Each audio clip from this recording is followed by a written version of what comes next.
আজকে আমরা বার্নৌলির উপপাদ্য কী এবং সেটার কী করে আমরা প্রতিষ্ঠা করি বা কী করে প্রুভ করি সেটা দেখাবো বা ডিরাইভ করি সেটা দেখাবো। যদিও এটা ড্যানিয়েল বার্নৌলি করেছিল, কিন্তু এটা যে ফর্মে আজকে করব সেটা লিনার্ড অয়েলার 1752 খ্রিস্টাব্দে করেছিলেন। তো বার্নৌলির উপপাদ্য যে কোনো তরল পদার্থের ক্ষেত্রেই, যে কোনো ফ্লুইডের ক্ষেত্রেই প্রযোজ্য। ফ্লুইড মানে গ্যাসও হতে পারে, লিকুইড হতে পারে, গ্যাসও হতে পারে, এবং ওটা যেন গতিশীল হয় এর ক্ষেত্রে প্রযোজ্য। এবার আরও কয়েকটা জিনিস আমরা ধরে নিয়েছি যে ওই তরলটা হচ্ছে নন কম্প্রেসিবল, মানে হচ্ছে তরলটাকে যদি চিপি আমরা কোনো একটাভাবে প্রেশার দিই তাহলে তার ডেনসিটি বাড়বে না, ডেনসিটির কোনো পরিবর্তন হবে না। অর্থাৎ তরলটার তো ভরের কোনো পরিবর্তন হবেই না এবং ডেনসিটিরও পরিবর্তন হবে না। সেই কারণে তার তাহলে আয়তনেরও পরিবর্তন হবে না, কারণ আয়তন কি, ভরকে যদি আমরা ডেনসিটি দিয়ে ভাগ করি, ঘনত্ব দিয়ে ভাগ করি, সেটাই হবে গিয়ে আয়তন। তো ডেনসিটি মানে ঘনত্বই। তো এইটা ধরেছি আমরা তরলটার একটা বৈশিষ্ট্য। আর একটা বৈশিষ্ট্য ধরেছি যে তরলটা এখান থেকে এখানে ফ্লো করার সময় নিজেদের আণবিক ঘর্ষণের জন্য কোনো এনার্জি লস হয় না। তার মানে কোনো ভিসকসিটি বলতে গেলে কিছু নেই, ভিসকসিটি বা এটা অ্যাকচুয়ালি তরলের ফ্রিকশন বলা যায়, সেইটা নেই, সেটা নেগলিজিবল ধরেছি আমরা। তো এই কয়েকটা শর্ত ধরে আমরা কাজ করা শুরু করছি। তো প্রথমেই আমরা দেখি, বেসিক্যালি বার্নৌলি বলেছিলেন যে একটা তরলের চাপ এবং তরলের একক আয়তনের জন্য তার গতিশক্তি এবং একক আয়তনের জন্য তার স্থিতিশক্তি, এই তিনটে যদি যোগ করি সেটা সর্বদা ধ্রুবক থাকে।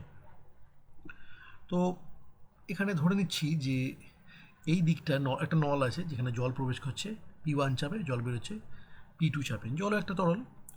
তো এবার এর ধর ক্রস সেকশনাল এরিয়াটা হচ্ছে, মানে ক্ষেত্রফল হচ্ছে A1 এটার, আর এখানে এর এরিয়া হচ্ছে A2।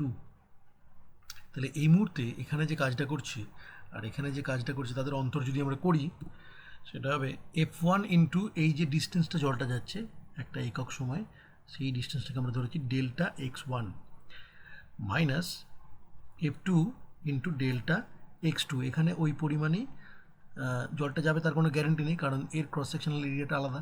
তাহলে জলটা একটু বেশি দূরত্বও যেতে পারে, কম দূরত্বও যেতে পারে, তাই জন্য আমরা আলাদা একটা দূরত্ব ধরেছি, কিন্তু এর আয়তনটা সমান থাকবে, এটা আমরা জানি।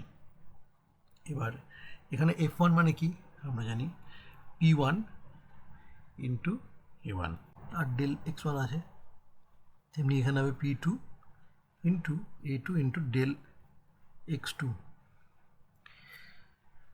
এবার একটা জিনিস ভেবে দেয়, এরকম যদি একটা চোঙ থাকে তাহলে তার যদি ভূমির ক্ষেত্রফল হয় A1 আর এরকম যদি তার দৈর্ঘ্য পাল্টায় ডেল x1 করে, তাহলে ভলিউম কত, V1 কত হবে, V1 হবে এই দুটোর গুণফল A1 ইন্টু ডেল x1। ঠিক একইভাবে যদি আমরা এখানে 2 বসাই এরকম, তাহলে এটা হয়ে যাবে কত, V2। কিন্তু আমি একটু আগেই বললাম যে জলটা হচ্ছে নন কম্প্রেসিবল, তার মানে তার ঘনত্ব পাল্টাচ্ছে না, বড় পাল্টাচ্ছে না। তাহলে জলটা একক সময় এখানে যতটা ঢুকছে, যদি 1 লিটার ঢোকে তাহলে এখানে 1 লিটারই বেরোবে। তার মানে V1 আর V2 কিন্তু আলাদা নয়, তার মানে V1 আর V2 হচ্ছে দুটোই V। আমি ধরে নিলাম আর কি যে V1 equals to V2 equals to V। তাহলে এরকম পাচ্ছি আমরা। তাহলে মোট কাজ এখানে কী হলো, তাহলে P1 minus P2 into V, এটা হলো মোট কাজ। এবার মোট কার্য যেটা হলো সেটাই হবে গিয়ে এখানে মোট শক্তির যে পরিমাণ আছে সেটাই, যে শক্তির এখানে পরিবর্তন হচ্ছে সেটাই। যদি দেখা যায় এখানে কোনো একটা কারণে ওরা 10 জুল কাজ করছে আর এখানে দেখা যাচ্ছে যে এখানে 6 জুল কাজ করছে, তাহলে যে 4 জুলের ডিফারেন্সটা হলো সেটা নিশ্চয়ই শক্তির মধ্যে সঞ্চিত হয়েছে, তাই তো? তাহলে তাহলে প্রথমে যদি আমরা স্থিতিশক্তি বার করি, তাহলে স্থিতিশক্তি বার করতে হয়, তাহলে আমি দেখতে পাবো এখানে মাইনাস করবো এরকম। এবার M1 আর M2 দুটোই কি, রো ইন্টু ভি। রো মানে হচ্ছে ঘনত্ব, রো মানে কিন্তু মনে রাখতে হবে ডেনসিটি, এটা রো, এটা পি না, এটা হলো গিয়ে স্থিতিশক্তির অন্তর। আর গতিশক্তি মানে কাইনেটিক এনার্জি যদি প্রকাশ করি হবে, আবার দেখতে পাচ্ছি যে M2 আর M1 দুটোই সেম, দুটোই হচ্ছে কি রো ইন্টু ভি। তার মানে আমরা দেখবো এখানে half into rho into v into এটা হবে V2 square minus V1 square. কেন রো ভি হচ্ছে, কারণ M2 আর M1 দুটোই তো এম। এখানে যদি 1 কেজির তরল ঢোকে তাহলে এখানে 1 কেজি তরলই বেরোবে। তাহলে এখানে কার্য যেটা হয়েছে সেটাই হবে গিয়ে এখানে মোট শক্তি। তো অ্যাকচুয়ালি আমি এখানে ডেল ই না দিই, এখানে ডেল ডাব্লিউ দিলে বেশি ভালো হতো। এখানে বোধহয় ডেল ডাব্লিউ দিলে আমার বেশি ভালো হতো, কারণ কার্য বোঝাচ্ছি তো, এনার্জি না।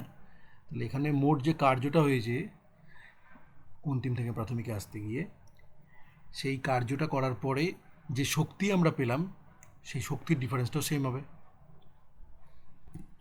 তো ধর এখানে একটা সিস্টেমে কাজ করছিল, একটা সিস্টেমে কোনো একটা পার্টিকেল কাজ করছিল 5 জুল, আর এনার্জি তার ওখানে ছিল, সেটা স্থিতিশক্তি হতে পারে, গতিশক্তি হতে পারে, সেটা 2 জুল। এবার এইখানে ও কাজ করছে 7 জুল, তাহলে এখানে এবার এনার্জি কত থাকবে তার? 0 জুল। কারণ এই যে এনার্জিটা সেটাই তো ইউজ করছে এখানে।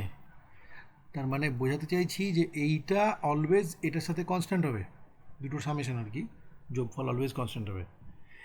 এর মানে এটা যদি ধর 1 হয়, এটা 2 হয়, আর এটা 1 হয়, এটা 2 হয়, তাহলে লক্ষ্য করে দেখ W1 minus W2 equals to E2 minus E1। দেখ দুটোই -2 হচ্ছে। তার মানে এখানে আমরা 1 থেকে 2 মাইনাস করব, আর এনার্জির ক্ষেত্রে 2 থেকে 1 মাইনাস করব, কারণ এন্টায়ার কার্য আর শক্তি যদি যোগ করি সিস্টেমের সবসময় সেম থাকবে। তাহলে আমরা এরকম পাচ্ছি এখানে, এটা হচ্ছে কি এইটা হচ্ছে আমাদের এই জিনিসটা, আর গতিশক্তির পরিবর্তন হচ্ছে এইটা। এবার যদি সব কিছুকে মিটিয়ে উপরে লিখে আমি দেখি, তাহলে দেখ সব কটা থাকে ভি ভি ক্যান্সেল হয়ে যাচ্ছে কিনা, ভি ভি ভি ক্যান্সেল হয়ে গেল। তাহলে ভি যদি ক্যান্সেল আউট হয়ে যায়, এবার আমরা যদি এই পয়েন্টের সব কটা এনার্জিগুলোকে বাঁ দিকে নিয়ে আসি এদের চাপের সাথে, তাহলে দেখতে পাচ্ছি কী হবে, এরকম হচ্ছে। তার মানে এর দেখ চাপ একক আয়তনের জন্য যে স্থিতিশক্তি সেইটা, এবং একক আয়তনের জন্য যে গতিশক্তি, সেইগুলো যদি যোগ করি দেখতে পাচ্ছি কনস্ট্যান্ট হচ্ছে কিনা। কারণ এখানেও ওই জিনিসগুলোর সমষ্টি, এখানেও ওই জিনিসগুলোর সমষ্টি সেম রে দেখাচ্ছে কিনা। তাহলে এই জিনিসটা সবসময় ধ্রুবক হবে বা কনস্ট্যান্ট হবে। তো এটাই ছিল আমাদের বার্নৌলির উপপাদ্য। তো আশা করি বুঝতে খুব একটা অসুবিধা হলো না, বুঝতে অসুবিধা হলে বারবার ঘুরিয়ে ফিরে দেখতে হবে।